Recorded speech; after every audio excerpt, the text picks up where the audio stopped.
Hello students, myself Dr. Ashutosh Dwivedi, going to start with 6th lecture for class 12th physics students with NCERT part 1.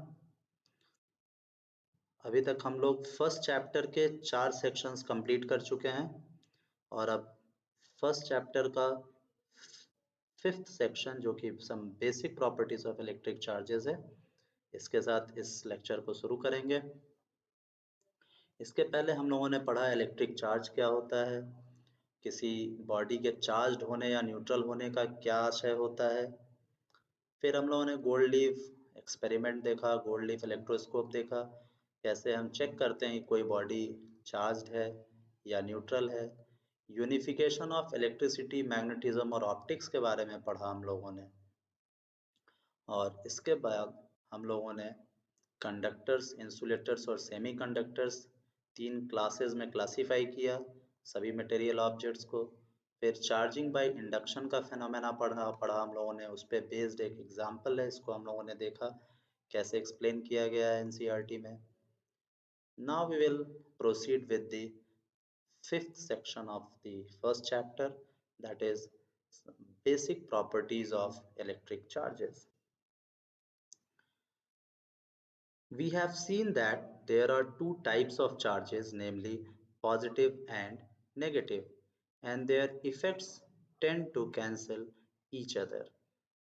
Here we shall now describe some other properties of the electric charges. अभी तक हम लोगों ने ये देखा कि charges दो प्रकार के होते हैं, पॉजिटिव और नेगेटिव, और ये दोनों ही अगर एक दूसरे से मिल जाएं तो एक दूसरे के इफेक्ट को कैंसिल कर देते हैं। यानी इक्वल अमाउंट ऑफ पॉजिटिव और नेगेटिव चार्ज यदि एक दूसरे से मिल जाएं, ऐड हो जाएं, तो ये दोनों कैंसिल कर देंगे, नलीफाई कर देंगे एक दूसरे को इफेक्ट को। सो अब हम यहाँ इसके आगे कुछ नई प्रॉपर्टीज चार्जेस की देखेंगे इस सेक्शन में। If the sizes of charged particles are very small as compared to the distances between them, we treat them as point charges. ये बहुत ही महत्वपूर्ण बात है, point charges, क्योंकि आगे हम पढ़ेंगे point charges and system of point charges. फिलहाल point charges की बात हो रही है और point charges को इस एक लाइन में डिफाइन किया गया है। किन चार्जेस को हम point charges कहेंगे? तो देखिए, यदि किसी चार्ज्ड बॉडी का साइज इतना छोटा हो कि जैसे दो बॉडीज को लेना पड़ेगा, कह रहे हैं ना, if sizes of charge bodies, plural में लिखा हुआ है यहाँ बॉडीज, यानी एक से ज्यादा बॉडीज हैं, तो एक से ज्यादा चार्ज बॉडीज हों एक दूसरे के सराउंडिंग में, तो size of any body is very small as compare to distance between them. तभी हम उस बॉडी, यानी कि जो चार्ज बॉडी वो बहुत छोटा हो और बॉडीज के बीच की दूरी कंपैरेटिवली ज्यादा हो, तभी उस चार्ज बॉडी को हम पॉइंट चार्ज कहेंगे। All the charge contained in the body is assumed to be concentrated at one point in space. अच्छा देखिए, एक बात और कह दी गई यहाँ कि चार्ज बॉडी को पॉइंट बॉडी यदि मानेंगे तो उस चार्ज बॉडी के डायमेंशंस को हम नेग्लेक्ट कर देंगे, यानी उसकी लंबाई, चौड़ाई, ऊंचाई, इसको हम नेग्लेक्ट कर देंगे, उसके साइज को नेग्लेक्ट कर देंगे और मान लेंगे कि उस चार्ज बॉडी पे जितना भी चार्ज है वो पूरा चार्ज सिर्फ एक पॉइंट पे कॉन्सेंट्रेटेड है और वो पॉइंट उस चार्ज बॉडी के सेंटर पे मान सकते हैं। Now this is subsection in section 1.5. 1.5.1 means पहले चैप्टर का 5वां सेक्शन और 5वें सेक्शन का पहला सब सेक्शन है ये। एडिटिविटी ऑफ चार्जेस, चार्जेस कैसे आपस में जुड़ते हैं इसके बारे में, इस प्रॉपर्टी चार्जेस की एडिटिविटी प्रॉपर्टी को यहाँ डिस्कस किया गया है। We have not as yet given a quantitative definition of a charge. We shall follow it up in the next section. कह रहे हैं कि अभी तक हम लोगों ने चार्ज की क्वांटिटेटिव डेफिनेशन नहीं दी है, तो इसे हम अगले सेक्शन में देंगे, फॉलो करेंगे। अब एक बात तो जरूर समझ लें कि क्वांटिटेटिव और क्वालिटेटिव ये दो एस्पेक्ट्स हमेशा ही एसोसिएटेड होते हैं किसी भी टर्म से, किसी भी प्रॉपर्टी से। तो क्वांटिटेटिव एस्पेक्ट मतलब कितना, क्वांटिटी को बताने वाला एस्पेक्ट। तो चार्ज की क्वांटिटेटिव डेफिनेशन अभी तक नहीं दी गई है। इवन चार्ज की यूनिट कूलाम होती है ये भी अभी तक नहीं बताया गया है पूरे प्रीसीडिंग डिस्कशन में, पीछे जो भी हमने डिस्कस। अभी तक सिर्फ क्वालिटेटिव एस्पेक्ट्स पे डिस्कशन हुआ। क्वालिटेटिव मीन्स चार्ज की क्वालिटीज क्या हैं, वो अट्रैक्ट करते हैं, रिपेल करते हैं, और कैसे चार्जिंग होती है, कैसे डिस्चार्जिंग होती है। इन एस्पेक्ट्स पे, क्वालिटी एस्पेक्ट्स पे बात हुआ है। अभी तक कोई क्वांटिटेटिव डेफिनेशन चार्ज का, क्वांटिटेटिव एस्पेक्ट पे कोई बात नहीं हुई है, ये अगले सेक्शन में होगी। We shall tentatively assume that this can be done and proceed. हम ये मान सकते हैं थोड़ी देर के लिए कि ऐसा, ये क्वांटिटेटिव डेफिनेशन भी हम लोग जान चुके हैं थोड़ी देर के लिए, और आगे बढ़ेंगे। We will proceed. If a system contains 2 point charges Q1 and Q2, देखिए ये बात इसलिए कही जा रही है क्योंकि चार्जेस Q1 and Q2 जब आप कहते हैं मतलब आप ये उसकी क्वांटिटी बता रहे हैं। या तो दोनों चार्जेस की क्वांटिटी बराबर होगी, Q1 इक्वल टू Q2 होगा, या Q1 लेस देन Q2 होगा, या Q1 ग्रेटर देन Q2 होगा। तो क्वांटिटी आपके दिमाग में आएगा क्योंकि अभी तक प्रीसीडिंग डिस्कशन में पीछे जो भी बताया गया उसमें क्वांटिटी की बात नहीं की गई है, लेकिन यहाँ इस डिस्कशन में जरूरत पड़ रही है क्योंकि हम ऐड करेंगे, एडिटिविटी प्रॉपर्टी पढ़ रहे हैं चार्ज की। तो ऐड किसको करेंगे, क्वांटिटीज को ही तो करेंगे। तो क्वांटिटेटिव डेफिनेशन के अभाव में आप ना रहें, आप मान लें क्वांटिटेटिव मतलब उसकी मात्रा की बात हो रही है, और आगे बढ़ेंगे। If a system contains 2 point charges Q1 and Q2, अब देखिए एक सिस्टम है, सिस्टम मतलब एक से ज्यादा चीजों से मिलकर बना हुआ है, और वो क्या चीजें हैं, 2 point चार्जेस हैं Q1 and Q2. The total charge of this system is obtained simply by adding algebraically Q1 and Q2.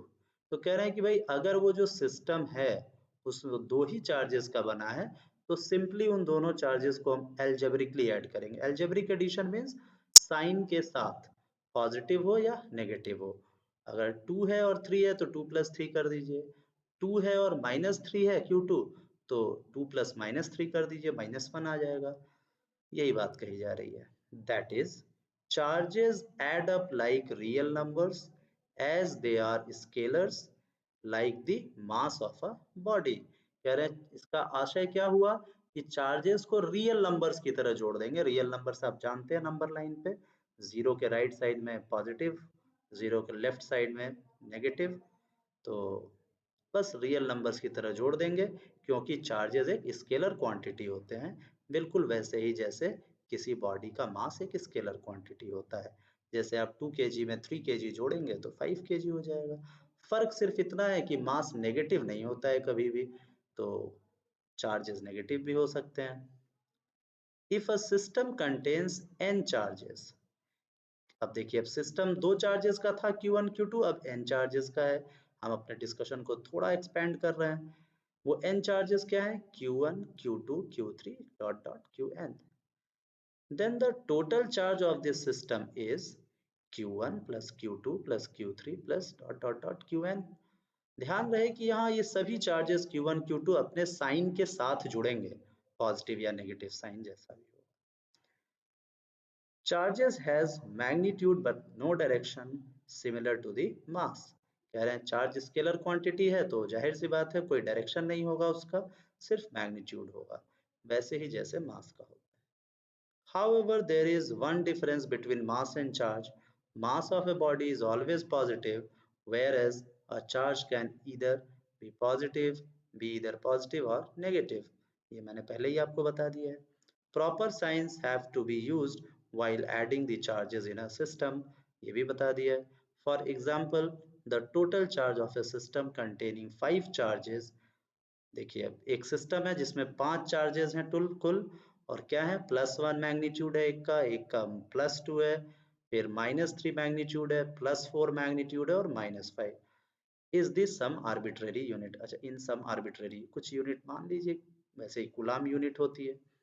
तो अब टोटल सम क्या होगा उस सिस्टम पे जो चार्ज है उसका, सभी को देखिए जोड़ दिया गया है, +1 ++2 +-3 ++4 +-5, दैट इज इक्वल टू -1 आएगा इन दी सेम यूनिट, उसी यूनिट में जिस यूनिट में ये सारे चार्जेस हैं। ध्यान रहे अगर किसी एक की यूनिट दूसरी है तो सबको एक यूनिट में कन्वर्ट करना पड़ेगा आपको पहले। तो ये था additivity of charges. Second subsection of this section is charge is conserved, that is conservation of charge. We have already hinted to the fact that when charged bodies are charged, when bodies are charged by rubbing, there is transfer of electrons from one body to the other. No new charges are either created or destroyed. ये silk cloth और glass rod की rubbing के case में हम लोगों ने discuss किया था कि चार्जेस रबिंग में क्या होता है, ट्रांसफर होता है एक बॉडी से दूसरी बॉडी पे, कोई नया चार्ज क्रिएट नहीं होता है और ना तो कोई एग्जिस्टिंग चार्ज डिस्ट्रॉय होता है। A picture of particles of electric charge enables us to understand the idea of conservation of charge. इससे चार्ज के कंजर्वेशन का हमें पूरा आइडिया लग जाता है कि चार्जेस कंजर्व्ड हैं, they can neither be created nor be destroyed. और किसी भी आइसोलेटेड सिस्टम के लिए ये बात सत्य होगी। When we rub two bodies, what one body gains in charge, the other body loses. बिल्कुल सही है, दो बॉडीज को रब करेंगे तो एक बॉडी जितना गेन करेगी दूसरी बॉडी उतना ही लूज करेगी। Within an isolated system consisting of many charged bodies, due to interactions among the bodies, charges may get redistributed, but it is found that the total charge of the isolated system is always conserved. Conservation of charge has been established experimentally. देखिए ये जो बताया जा रहा है conservation, देखिए पहले क्या कह रहे हैं हम, इंपॉर्टेंट टर्म है आइसोलेटेड सिस्टम। आइसोलेटेड सिस्टम किसे कहते हैं हम, थर्मोडायनेमिक्स में भी आप 11th क्लास में पढ़े होंगे। कोई भी सिस्टम यदि अपने सराउंडिंग से ना तो कुछ ले और ना सराउंडिंग को कुछ दे, तो ऐसे सिस्टम को हम आइसोलेटेड सिस्टम कहते हैं। यानी कि कुछ क्या ले दे सकता है वो, या तो कोई मैटर पार्ट या कुछ एनर्जी, कुछ मटेरियल पार्ट या तो अपना वो ले दे सकता है या एनर्जी का एक्सचेंज हो सकता है। तो अगर ये दोनों तरह के एक्सचेंज को कोई सिस्टम अलाउ नहीं करता है विथ इट्स सराउंडिंग, तो हम ऐसे सिस्टम को आइसोलेटेड सिस्टम कहते हैं। तो जब वो मैटर और एनर्जी नहीं ट्रांस एक्सचेंज करेगा तो चार्ज भी नहीं एक्सचेंज करेगा अपने सराउंडिंग के साथ। इसका मतलब कि आइसोलेटेड सिस्टम के पास जितना चार्ज है उतना चार्ज कंजर्व रहेगा, उतना ही चार्ज बना रहेगा। उस सिस्टम के अंदर वो एक हिस्से से दूसरे हिस्से पर जा सकता है, चार्ज रीडिस्ट्रीब्यूट हो सकता है, मगर उस सिस्टम के बाहर वो सराउंडिंग में नहीं जाएगा। तो एक बार अगर एक सिस्टम वेल डिफाइंड है, जिसको हम खुद वेल डिफाइन करेंगे, जैसे हमारे पिछले डिस्कशंस में सिल्क क्लॉथ और ग्लास रॉड दोनों ऑब्जेक्ट को मिला के एक सिस्टम मान लीजिए, तो इस सिस्टम के बाहर कोई चार्ज नहीं गया, एक सिस्टम के एक पार्ट से दूसरे पार्ट पे, यानी ग्लास रॉड से सिल्क पे चला गया या वापस कांटेक्ट में लाए तो सिल्क से ग्लास रॉड पे चला गया, ये हो सकता है। यही बात यहाँ बताई जा रही है जो कि एक्सपेरिमेंटली प्रूव्ड है। सिंपल सा एक्सपेरिमेंट हम लोगों ने खुद ही ग्लास रॉड और सिल्क क्लॉथ का डिस्कस किया है। It is not possible to create or destroy net charge carried by any isolated system, although the charge carrying particles may be created or destroyed in a process. ये ठीक है, ये अच्छी बात है। ये हायर फिजिक्स में आप पढ़ेंगे। चार्जेस जरूर एक चार्ज पार्टिकल को क्रिएट किया जा सकता है, मगर किसी सिस्टम के ऊपर जितना चार्ज है वो आइसोलेटेड सिस्टम पे उसको क्रिएट या डिस्ट्रॉय नहीं किया जा सकता है। With in the system particles का क्रिएशन और डिस्ट्रक्शन हो सकता है। Sometimes nature creates charged particles. A neutron turns into a proton and an electron. The proton and electron thus created have equal and opposite charges. देखिए ऐसे processes होते हैं जो ऑब्जर्व किया गया है कि नेचर में आप एक न्यूट्रॉन वैनिश कर गया, एक न्यूट्रॉन क्या हुआ, गायब हुआ, और वो क्या प्रोड्यूस हो गया उसके बदले में, एक प्रोटॉन और एक इलेक्ट्रॉन। तो अब देखिए एक न्यूट्रॉन जो होता है उसके पास कोई चार्ज नहीं होता है, न्यूट्रल होता है, but when it turns into, जब वो डिसअपियर करेगा या उसका डिस्ट्रक्शन हो जाएगा, डिस्ट्रॉय हो जाएगा न्यूट्रॉन, तो बदले में तुरंत एक प्रोटॉन और एक इलेक्ट्रॉन क्रिएट हो जाएगा। तो आप देखिए एक प्रोटॉन पे जितना पॉजिटिव चार्ज होगा उतना ही एक इलेक्ट्रॉन पे नेगेटिव चार्ज होगा। तो वापस से आप इन दोनों चार्जेस को ऐड करें तो न्यूट्रॉन के बराबर यानी न्यूट्रल चार्ज बचेगा। तो चार्ज क्या हुआ, ना तो क्रिएट हुआ ना तो डिस्ट्रॉय हुआ, अभी भी इन दोनों को जोड़ेंगे तो नेट चार्ज तो सिस्टम के अंदर जीरो ही रहा। तो यही बात यहाँ बताई गई है। The proton and electron thus created have equal and opposite charges and the total charge is zero and after the zero before and after the creation. Next property and next subsection of this section and next property of charge is quantization of charge. See, here you must understand the meaning of term quantization first. Quantization का मतलब क्या होता है? Quantization को discretization भी बोलते हैं। कोई भी चीज यदि टुकड़ों में एग्जिस्ट करती है तो उस वस्तु को हम क्वांटाइज्ड ऑब्जेक्ट कहते हैं। और अगर कोई चीज टुकड़ों में एग्जिस्ट नहीं करती है तो उसे हम कॉन्टिन्यूअस कहते हैं। तो कॉन्टिन्यूअस और क्वांटाइज्ड ये दोनों ही अपोजिट वर्ड्स हैं, ये ध्यान रखिए। अब क्वांटाइजेशन ऑफ चार्ज का क्या मतलब है? इसका मतलब ये है कि नेचर में यदि कोई बड़ा एक बॉडी, एक ऑब्जेक्ट है, मैक्रोस्कोपिक ऑब्जेक्ट, और वो चार्ज्ड ऑब्जेक्ट है, मान लीजिए। चार्ज कैसे होगा चार्जिंग, ये पीछे हम लोग डिस्कस कर चुके हैं। तो उस चार्ज्ड ऑब्जेक्ट पे जो चार्जेस हैं उसके पूरे सरफेस पे मान लीजिए चार्जेस हैं, तो वो कॉन्टिन्यूअस चार्जेस नहीं होंगे, वो टुकड़ों में होंगे। भले ही पूरे सरफेस पे वो क्यों ना डिस्ट्रीब्यूटेड हो, मगर वो छोटे छोटे टुकड़ों से मिलके बने हुए चार्जेस होंगे। क्वांटाइजेशन का मतलब यही है, डिस्क्रीट पार्टिकल्स के फॉर्म में होंगे। कभी भी वो कॉन्टिन्यूअस नहीं होगा कि पूरे एक बड़े से स्फेयर के ऊपर चार्ज है और वो पूरे चार्जेस एक कॉन्टिन्यूअस एनवेलप की तरह उसको घेरे हुए हों, उसके ऊपर हों, डिस्ट्रीब्यूटेड हो, ऐसा नहीं है। वो टुकड़ों में होंगे, डिस्क्रीट फॉर्म में होंगे। क्वांटाइजेशन का सिंपल सा मतलब यही है कि कोई भी बड़ा चार्ज, मैक्रोस्कोपिक चार्ज बॉडी है, तो उसके ऊपर जो चार्जेस होंगे वो टुकड़ों में होंगे। अब आगे देखते हैं क्या लिखा है यहाँ।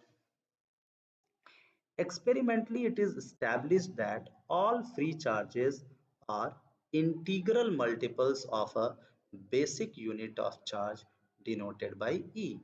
देखिए इसी बात को कहा जा रहा है कि कोई भी एक्सपेरिमेंटली ये बात स्टैब्लिश हो चुकी है, ये बात फिक्स हो चुकी है, ऑब्जर्व किया गया है कि जितने भी फ्री चार्जेस हैं, इसी को मैं मैक्रोस्कोपिक चार्ज कह रहा था, जो भी फ्री चार्ज हैं वो क्या हुआ, इंटीग्रल मल्टीपल है। Integral means integer, integer of mathematics में पढ़े हैं। पॉजिटिव और नेगेटिव इंटीजर्स होते हैं, zero is neither negative nor positive integer, वो भी इंटीजर है मगर ना नेगेटिव होता है ना पॉजिटिव होता है। तो integral multiple of A basic unit of charge, इस बात को देखिए in the language of mathematics यहाँ बहुत सिंपल तरीके से लिखा गया है। यहाँ एक बार फिर से मैं आपसे बताना चाहता हूँ कि mathematics is such a beautiful language. वो किसी भी फिजिकल सिचुएशन को इतने अच्छी तरह से एक मैथमेटिक्स के लैंग्वेज में एक्सप्रेस कर देता है कि दूसरा कोई लैंग्वेज उससे उससे बेटर आपको लगेगा नहीं कभी भी। इसलिए मैथमेटिक्स पे बहुत खास ध्यान दीजिए और मैथमेटिक्स को एक लैंग्वेज की तरह समझने की कोशिश करिए। आप देखिए एक छोटा सा ये इक्वेशन, इक्वेशन तो मैथमेटिक्स में ही आप पढ़ते हैं, तो ये इक्वेशन देखिए, एक छोटा सा इक्वेशन इसी बात को कितनी सरलता से बताता है। एक चार्ज q है ये लेफ्ट हैंड साइड में, और ये बराबर है इक्वल टू किसके, n इंटू ई। n क्या है, यहाँ कोई भी इंटीजर है, पॉजिटिव हो सकता है, नेगेटिव हो सकता है, जीरो भी हो सकता है अगर चार्ज जीरो है तो। और e यहाँ पे क्या है, ये बेसिक चार्ज, इलेक्ट्रॉनिक चार्ज कहते हैं इसको। ये ई वह चार्ज है जो एक इलेक्ट्रॉन के ऊपर होता है, सिंगल इलेक्ट्रॉन पे जो चार्ज होता है उसको यहाँ ई से डिनोट किया गया है। इसको हम एलिमेंट्री चार्ज भी कहते हैं। इसका मैग्नीट्यूड आप सभी लोगों को पता होगा, 1.6 × 10⁻⁹ कूलम। n इंटीजर है। तो अब देखिए इस पूरे एक्सप्रेशन को यदि आप इंग्लिश में कहें तो क्या कहेंगे, any macroscopic charge q is an integral multiple of electronic charge E। E का अब देखिए n की वैल्यू 1 रखेंगे तो q क्या होगा, E के बराबर ही होगा। n की वैल्यू 2 रखेंगे तो 2e ट्वाइस हो जाएगा E का। 3 रखेंगे 3 टाइम्स, 4 टाइम्स, 5 टाइम्स। कभी भी कोई मैक्रोस्कोपिक चार्ज 1.5 टाइम्स नहीं होगा E का, क्योंकि 1.5 कोई इंटीजर नहीं है। 1 तो ठीक है, 2 भी ठीक है, 0.5 एग्जिस्ट नहीं करता है इलेक्ट्रॉनिक चार्ज का। इसलिए इसी बात को यहाँ पे लिखा गया है कि कोई भी मैक्रोस्कोपिक चार्ज सिर्फ E के इंटीजर टाइम्स हो सकता है। इसी प्रॉपर्टी को क्वांटाइजेशन ऑफ चार्ज कहते हैं। जब भी चार्ज मल्टीप्लाई होगा, E से 2E होगा, 3 होगा, 100E होगा, 1000E होगा, ठीक है। यही बात आगे लिखी गई है, where n is an integer, positive or negative, some basic unit, this basic unit of charge is the charge that an electron or proton carries. By convention, the charge on an electron is taken to be negative, therefore charge on an electron is written as minus e and that on a proton as plus e। ठीक है, convention है, ये एक मान्यता है, ऐसा कोई logic नहीं है इसके पीछे, ये सिर्फ सभी लोगों ने मान लिया है, सर्वमान्य है कि इलेक्ट्रॉन के चार्ज को नेगेटिव बोलते हैं और प्रोटॉन पे उतना ही चार्ज है मगर पॉजिटिव बोलते हैं। तो इस कन्वेंशन को हम भी फॉलो करेंगे। The fact that electric charge is always an integral multiple of E is termed as quantization of charge. There are a large number of situations in physics where certain physical quantities are quantized. The quantization of charge was first suggested by the experimental laws of electrolysis discovered by English experimentalist Faraday. It was experimentally demonstrated by Millikan in 1912। तो इसी discussion में पीछे जो बताया गया है उसी को हम क्वांटाइजेशन ऑफ चार्ज करते हैं, यानी चार्ज का जो भी मैक्रोस्कोपिक चार्ज है वो ई का इंटीग्रल मल्टीपल होता है। और बहुत सारी ऐसी फिजिकल क्वांटिटीज हैं जो क्वांटाइज्ड होती हैं। क्वांटाइज्ड की मीनिंग मैंने आपको पहले बताई, जो टुकड़ों में एग्जिस्ट करती है। और इस बात को, चार्ज के क्वांटाइजेशन को सबसे पहले फैराडे साहब ने बताया था, जो इंग्लैंड के थे, इंग्लिश एक्सपेरिमेंटलिस्ट थे। और बाद में इसको एक्सपेरिमेंट करके डेमोन्स्ट्रेट किया R.A. मिलिकन ने 1912 में। इसी के साथ ये वीडियो हम लोग समाप्त करते हैं। See you in the next video. Thank you.